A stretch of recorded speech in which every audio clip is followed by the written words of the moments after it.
Palestras da FEB. Prezados irmãos, boa tarde.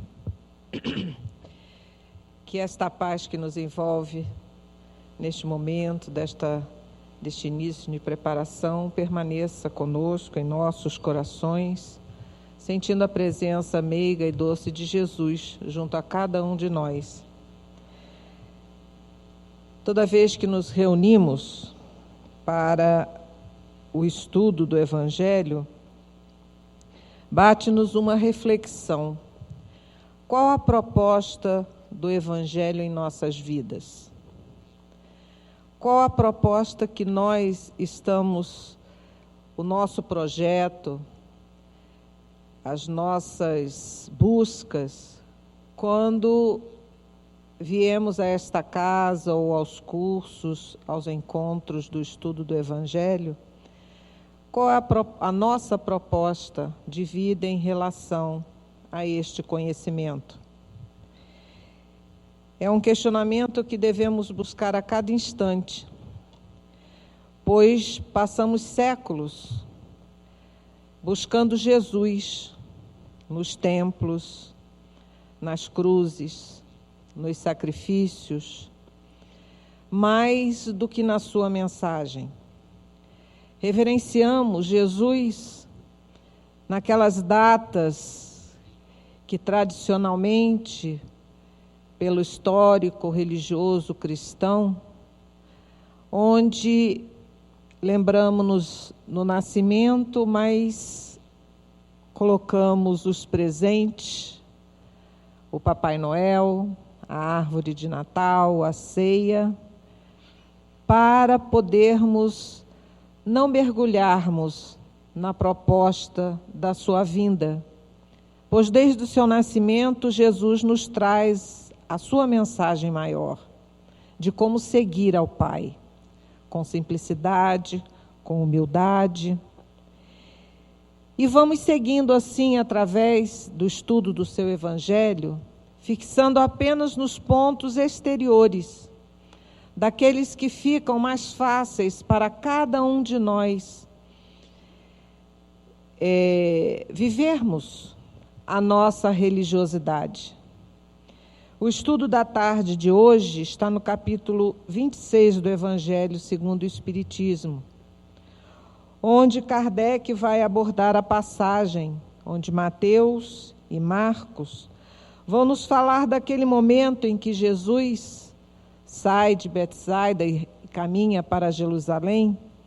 E durante este processo, antes mesmo desta saída, ele busca que se faça cumprir alguma daquelas predições do Velho Testamento, onde falava daquele Messias que chegaria, e que ali havia a figura do jumento com a jumentinha, com o seu filhote, e ele pede aos seus discípulos que cheguem à cidade, tragam o jumento e a jumentinha, para que ele faça a sua entrada em Jerusalém. Para que cumprisse e ali fosse reconhecido que aquele era o Messias prometido no Velho Testamento, nas profecias.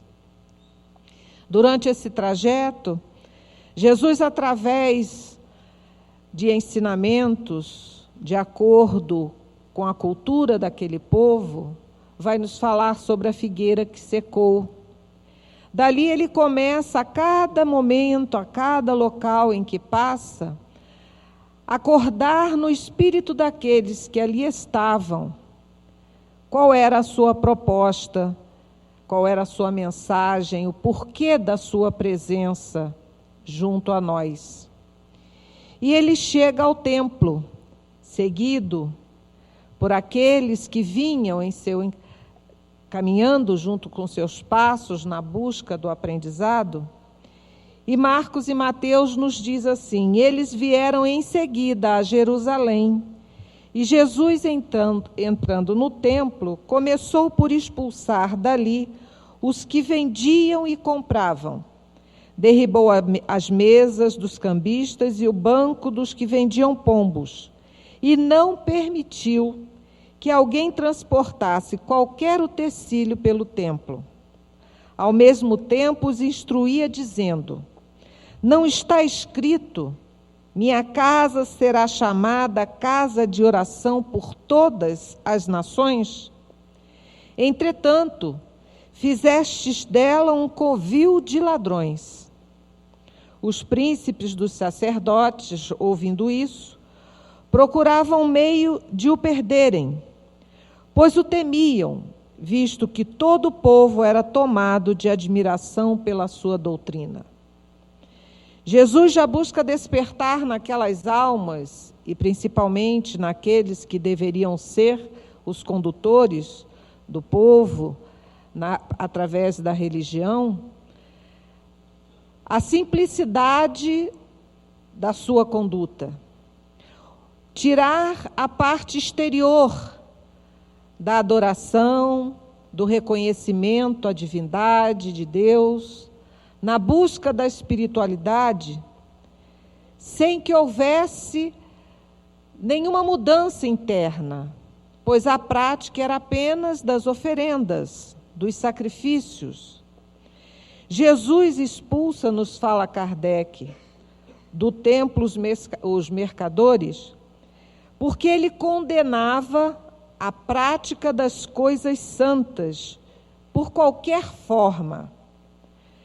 Porque nos fala Kardec que Deus não nos vende a sua bênção, nem o seu perdão, nem a entrada no reino dos céus. E por isso nós não temos o direito, de estipular um preço, ou de buscar comercializar com Deus os seus favores, aquilo que desejamos. Viemos caminhando nesta prática, fazendo promessas.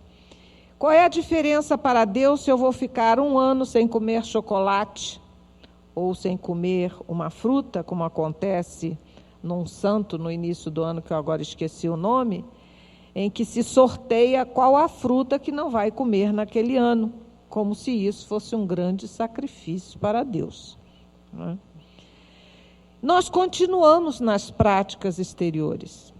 Eu prometo que amanhã eu não vou mais fazer tal coisa. Para Deus é indiferente o que nós façamos ou deixamos de fazer, em termos materiais. Abstinências, sacrifícios físicos. Isso não importa, porque o Pai conhece a cada um de nós. E sabe que cada um destes seus filhos, o tempo e o momento em que se encontram. Mas nós precisamos de materializar o nosso convívio, a nossa relação com este Pai. E nós que já estamos com a doutrina espírita a nos ensinar o porquê que aqui estamos, porque viemos, se já estivemos ou não aqui, se já vivemos outras vidas, nos trazer as respostas de onde viemos e para onde vamos, sintetizando o pensamento. Nós não podemos mais nos manter neste tipo de comportamento diante da nossa busca de viver a religiosidade que cada um traz em si. Porque religião é uma coisa, é aquela em que foi organizada com sua doutrina, com seus dogmas, com seus rituais pelos homens, para auxiliar-nos neste processo. Outra coisa é a religiosidade que habita em cada um de nós, que é esta luz, este impulso, esta força que nos busca, que nos leva, melhor dizendo, a buscar este ser maior. Já adoramos este ser através das pedras, das plantas, do sol, dos fenômenos da natureza, em estágios evolutivos iniciais. A doutrina espírita, ela vem descorporificar Deus, porque nós aprendemos, através das religiões tradicionais, que se não estivemos em convívio com elas nesta encarnação, estivemos em nosso passado, aquele ser, Senhor, né, bondoso ou não, primeiro era um Senhor severo, depois de Jesus era um Senhor Pai, misericordioso e bom, com suas mãos estendidas para a terra, mas com a figura de um homem, idoso, de barbas, cabelos mais ou menos compridos. Essa é a figura que nós temos do Pai. E a primeira questão do Livro dos Espíritos, Kardec já nos coloca para sabermos qual a direção do nosso pensamento, para clarear-nos quem é este ser. É um ser? Não. Não podemos dar-lhes forma. Para nós ainda é em nossa linguagem, em nosso estado evolutivo, não temos capacidade para poder caracterizá-lo. E a primeira questão, Kardec não pergunta nem o que é, nem quem é Deus. Ele pergunta, que é Deus? Justamente para libertar as nossas mentes da figura humana, de algo, de um ser que está em nós, porque ele é muito maior do que tudo isso. Ele é o Criador. E Jesus vem nos mostrar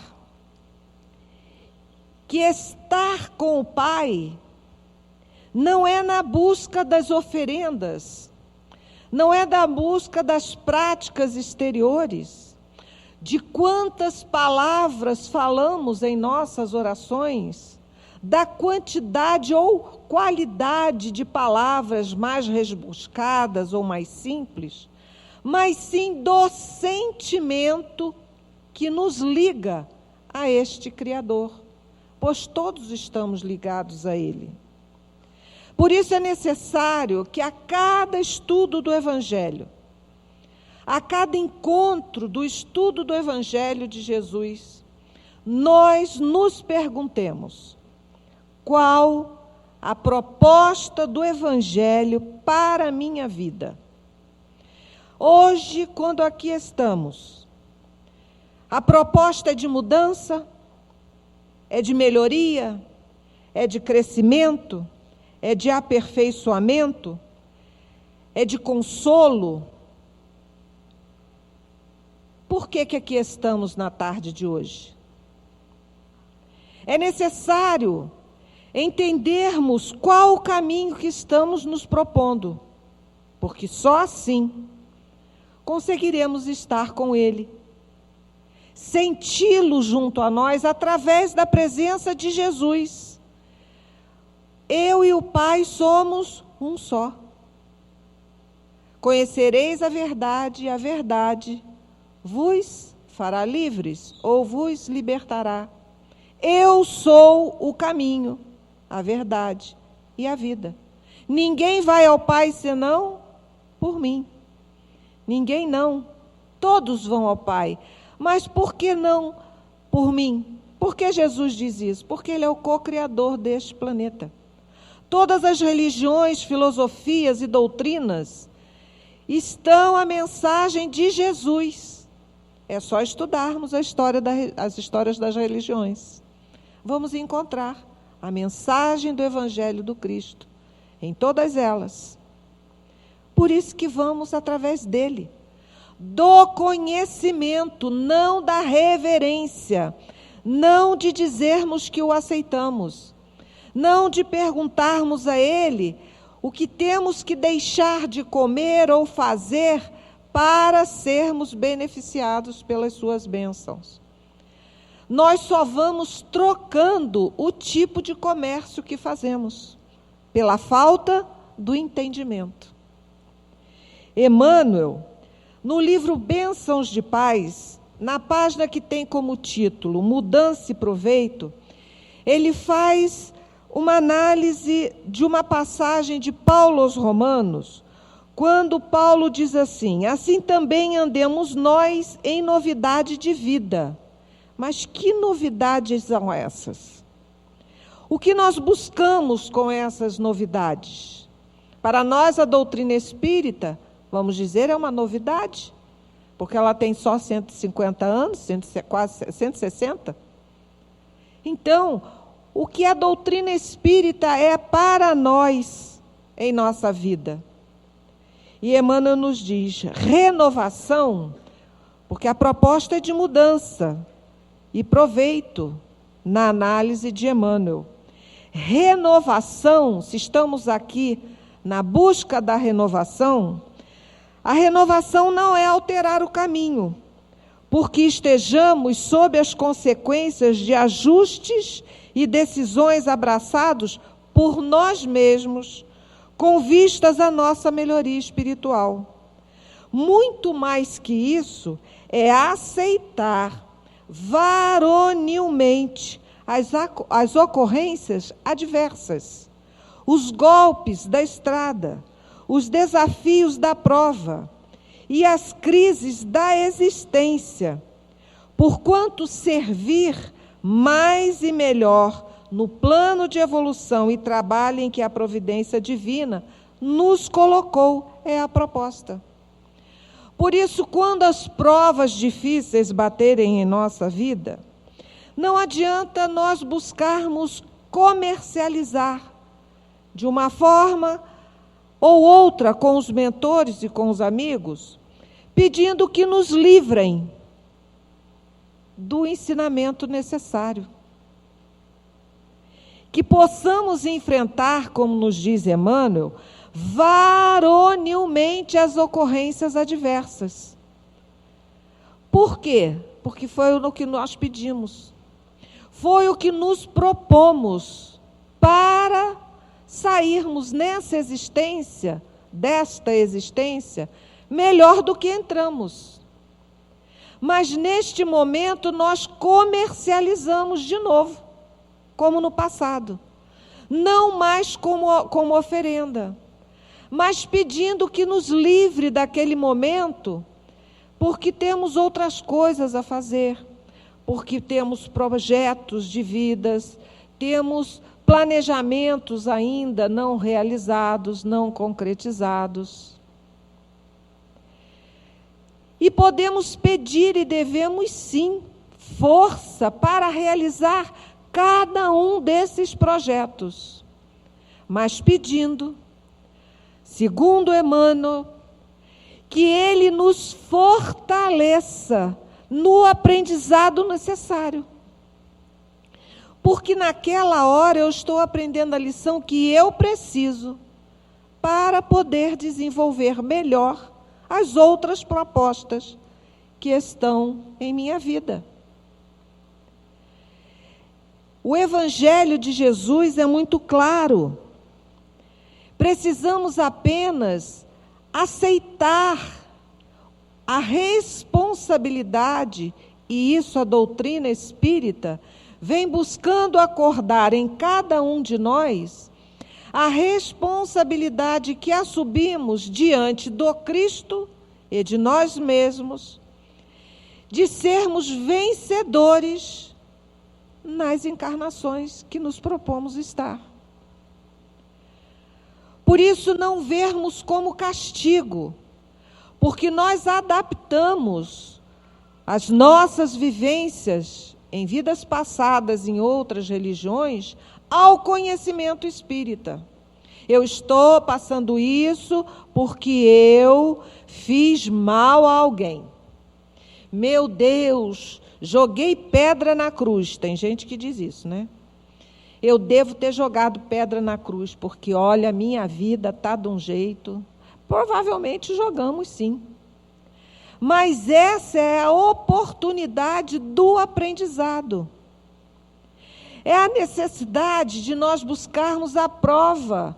Nós não estamos sempre pagando por algo que fizemos. Assistindo um vídeo do Geraldo Campetti, me chamou muita atenção e eu estou passando a divulgar porque eu achei a figura bastante interessante sobre essas questões, né, da causa e efeito. Ele nos fala, ele nos deu a figura daquela pessoa que nos tempos passados, podemos ter sido qualquer um de nós, queimamos alguns dos nossos irmãos por não serem cristãos na fogueira. Queimamos muita gente, não foi? Queimamos. Em nome do Cristo, nós matamos, nós prejudicamos, nós fizemos muita gente sofrer. E ele nos diz, não é necessário que hoje eu seja queimada. Não é necessário que hoje eu seja vítima de um incêndio. Eu posso ser o bombeiro. Eu posso salvar aqueles que estão neste momento de dor, desavisadamente, porque escolheram o caminho da dor. Aquela dor maior e não o sofrimento, a dor do trabalho. Pelo bem, eu recupero o mal. Eu posso ser o médico que cuida dos queimados, o enfermeiro, o técnico de enfermagem. Eu posso apagar vários incêndios. Pelo amor é o que o Pai nos convoca. Pelo trabalho no bem é o que o Pai nos oferece, para que possamos estar quites com a lei. Quando Jesus nos diz que se pela espada, matastes, pela espada perecerás, é uma figura de linguagem. Nós temos que começar a entender melhor, porque se Deus, segundo Jesus, é Pai misericordioso e bom, Ele quer o nosso bem, Ele não quer o nosso mal.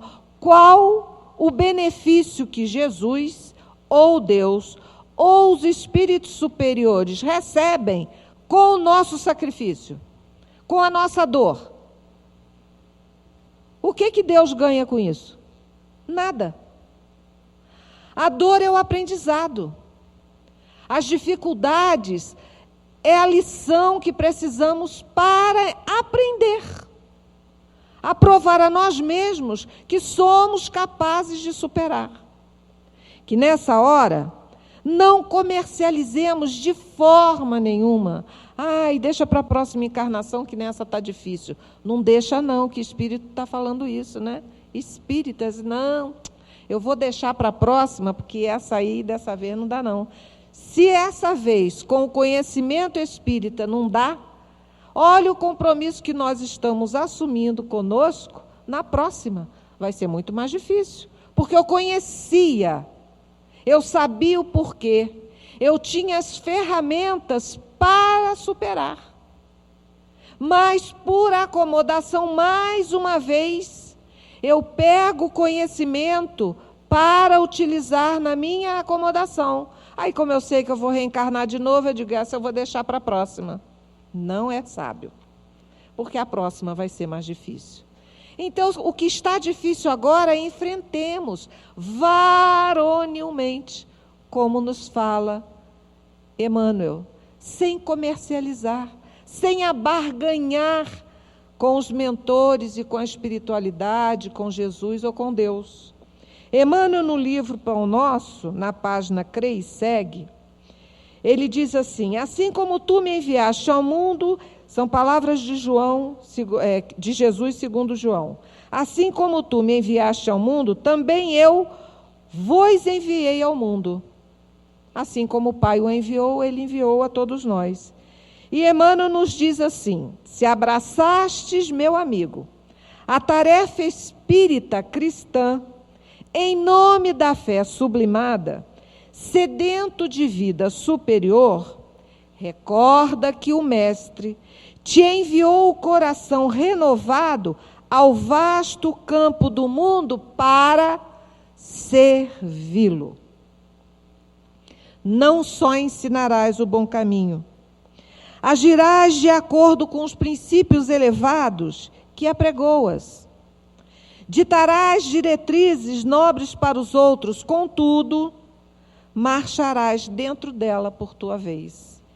E prossegue Emmanuel nos relembrando, porque cada um de nós que aqui estamos, aceitamos diante do Cristo, na nossa volta, sermos seus ceareiros, cada um no lugar onde se encontra, através do enfrentamento, através da nossa postura diante da vida, mostrando por que somos espíritas, não por palavras, mas pelas atitudes diante da vida, seja na alegria ou na dor, porque muitas vezes pensamos apenas que o testemunho é na dor, mas o testemunho se dá também na alegria, porque o que acontece quando estamos felizes?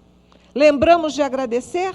Nessa hora não abarganhamos, não comercializamos, nem lembramos de Deus nem de Jesus. Simplesmente queremos desfrutar, e muitas vezes da forma mais errônea possível. É sabermos como proceder, e a doutrina espírita isso nos traz. Neste capítulo, Kardec vai nos falar sobre a mediunidade gratuita, que dentro da doutrina espírita também barganhamos muitas vezes com a mediunidade.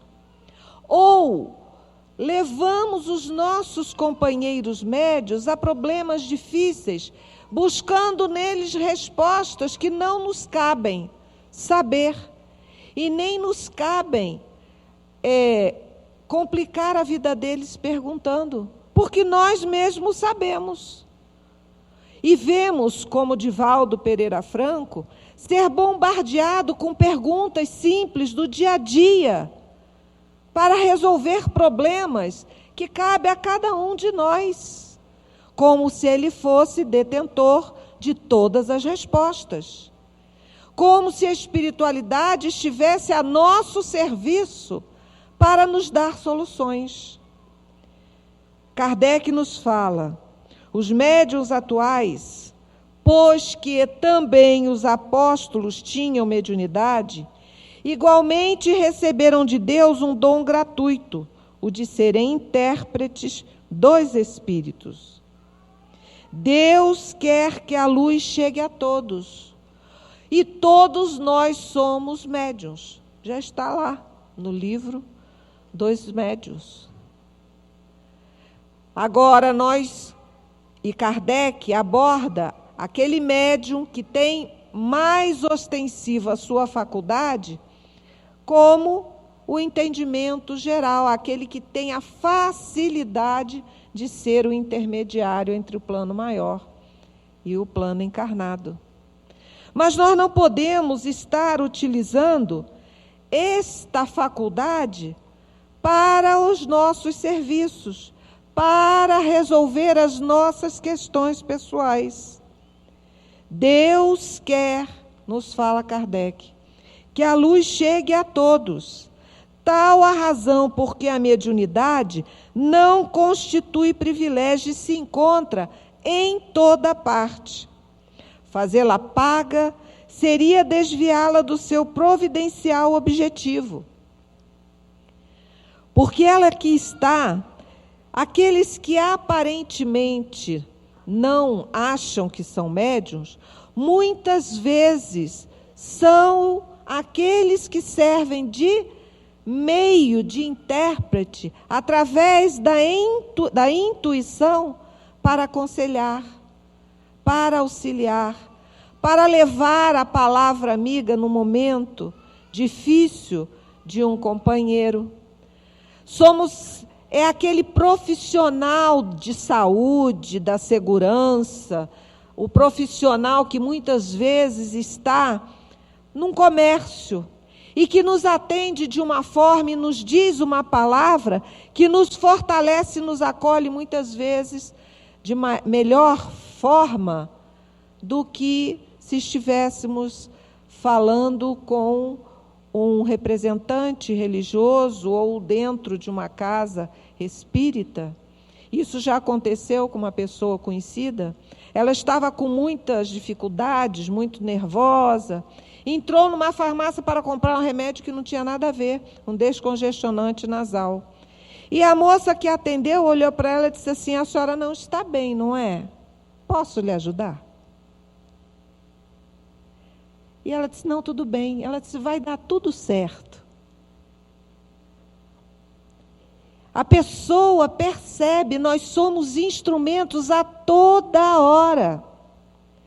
Por isso que a doutrina espírita e Emmanuel nos lembra que cada um de nós, o Mestre te enviou o coração renovado ao vasto campo do mundo para servi-lo.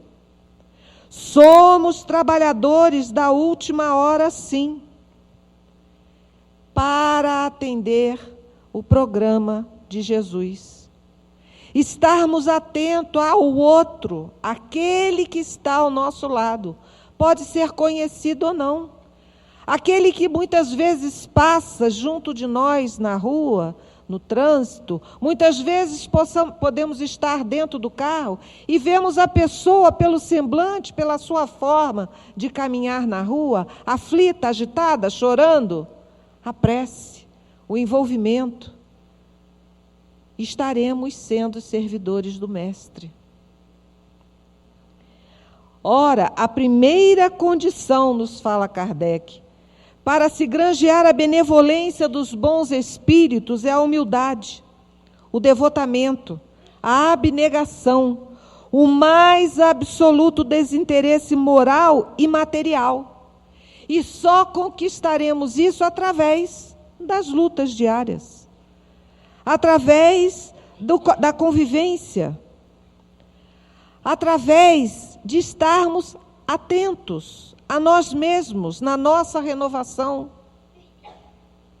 Explorar alguém a mediunidade é, consequentemente, dispor de uma coisa da qual não somos realmente dono, nos fala Kardec. Ela não existe sem o concurso dos espíritos. Faltando estes, não há mediunidade. Porque na hora que a utilizamos para a satisfação das nossas necessidades ou da dos outros, porque pagamento não se dá apenas com dinheiro, mas pelo elogio, pela adulação, pela reverência, pelos presentes. Nos lembra Kardec, a mediunidade é coisa santa, que deve ser praticada santamente, religiosamente. E como todos aqui somos médiuns, temos que estar atentos, porque somos médiuns todos os dias, a todas as horas, médiuns do Cristo, médiuns de Deus, para sermos instrumentos em suas mãos, sem negócios, sem trocas, sem privilégios, sem preferências. Que possamos estar atentos como o nosso querido Dr. Bezerra de Menezes, que convido a todos que comprem e leiam. Quem já comprou, que leia de novo. Pois este é o exemplo maior do que é ser um verdadeiro cristão próximo a nós. Porque os exemplos são muitos. Temos Francisco Cândido Xavier, temos aqueles que são exemplos sem serem cristãos, Gandhi, Albert Schweitzer, cada um em sua seara, na sua área, na sua profissão, sendo instrumento do Cristo para o trabalho de renovação de cada um de nós em nossa terra. E aqui neste livro nós vamos ver que em Coração do Mundo, Pátria do Evangelho, pelo Espírito Humberto de Campos, ele vai nos relatar da reunião no espaço, onde Ismael reúne, no espaço, os dedicados companheiros de luta e organizada e venerável assembleia para esclarecer sobre os projetos elevados sobre a pátria do Cruzeiro.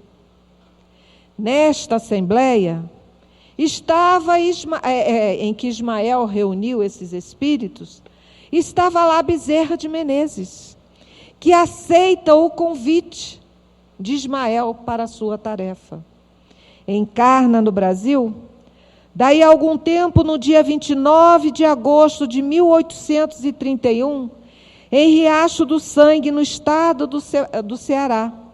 Nascia ali Adolfo Bezerra de Menezes, o grande discípulo de Ismael, que vinha cumprir no Brasil uma elevada missão. Ele veio, como encarnado, demonstrou-nos a todos o que era ser cristão, pois ele deu do que tinha e do que detinha, o amor que ele trazia em si, que já era dele, a sua seriedade diante do trabalho, diante do compromisso na religião, primeiro em que ele era católico, vinha das lides católicas, mas quando conhece a doutrina, ele vive com a grande intensidade, exemplificando, de chegar ao ponto de dar a última coisa que tinha de valor, que era o seu anel, pois não tinha mais dinheiro, para que a mãe de um menino que ele havia atendido pudesse comprar os remédios. Ele é o exemplo maior para cada um de nós, que peço a cada um que busque ler sobre a sua vida, a sua obra, pois esses minutos aqui são muito poucos para podermos falar de tão grandioso homem, que pelo seu trabalho, dedicação à doutrina espírita, presidente desta Federação Espírita Brasileira, trouxe a organização do movimento espírita em sua época, onde haviam as dissensões, as brigas pueris, pelo aqui e agora, as comercializações sobre a ciência, a filosofia, a religião, grupos se partindo, se dividindo nas sociedades anteriores. E Kardec vem para equilibrar, organizar, dar norte para que a nossa casa pudesse seguir o caminho proposto neste trabalho que é divulgado no livro Coração do Mundo, Pátria do Evangelho, por Humberto de Campos, do Cristo Consolador, que é a doutrina espírita, que tem um papel fundamental, personificado em cada um dos espíritas, para essa tarefa. Em uma das suas mensagens, vou ler alguns trechos de suas mensagens, Bezerra de Menezes, que continua no plano espiritual, na condução deste trabalho, que poderia estar habitando mundos melhores, mas pediu para aqui estar, para auxiliar a todos nós neste caminho do encontro do Mestre. Ele diz assim: mas é preciso seguirmos com ele, escutando-lhe o chamado, para não sossobrarmos as intempéries sombrias dos tempos de transição para o mundo de regeneração que a terra nos ensejará. Vem e segue-me, conclama-nos o Senhor. Ao optarmos por Jesus, compreendamos a imperiosidade da vigilância e da oração para os perigos à volta. Não nos intimidem, para que os perigos à volta não nos intimidem, e as tentações de toda ordem não se convertam em angustiantes adiamentos do bem em nossas vidas. A experiência terrestre não deve ser desperdiçada. O mundo é nossa escola. Estuquemos, pois, o passo e varemos obstáculos sempre no rumo do divino amigo, almejando o futuro renovado com que o amanhã da terra nos aguarda. Paz.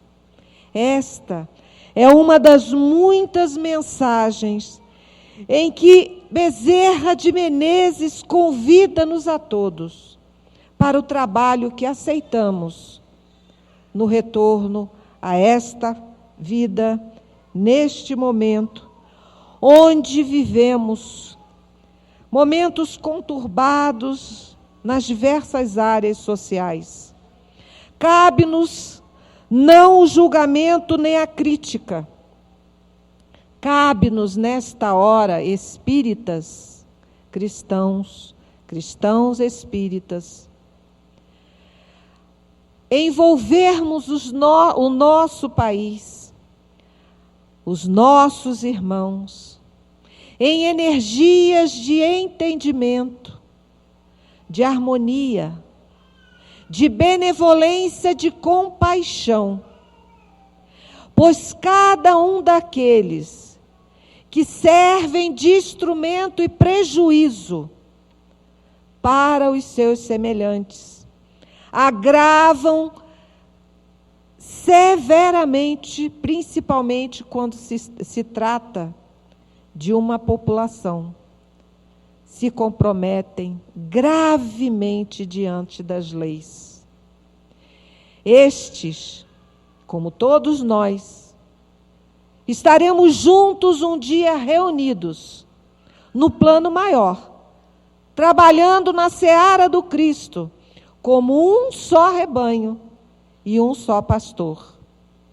Equivocados somos todos nós, cada um de menor ou maior grau.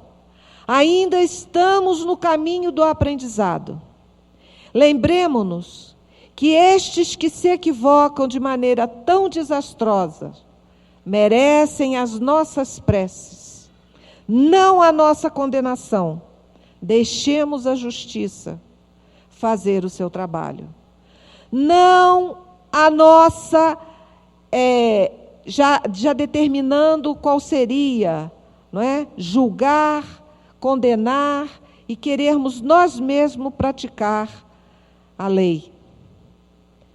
Que envolvamos a todos que estão envolvidos nessa hora, em energias de paz, de entendimento, de serenidade, para que as soluções cheguem de forma harmoniosa, fraternas, solidárias, pois todos nós somos irmãos. E todos nós brasileiros temos um compromisso neste momento de transição da Terra. Brasil, coração do mundo, pátria do Evangelho.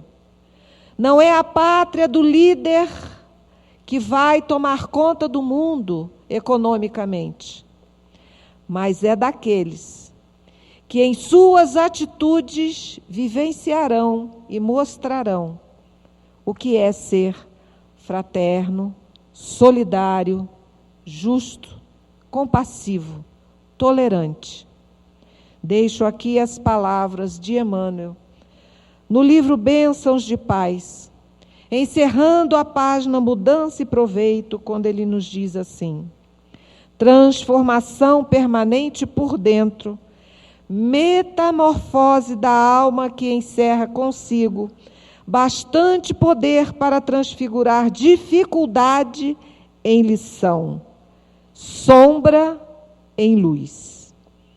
Reformemos sentimentos, ideias, observação, expressão e discernimento, descerrando portas e janelas, sempre novas, em nosso mundo íntimo, para que a vida nos acrescente os recursos de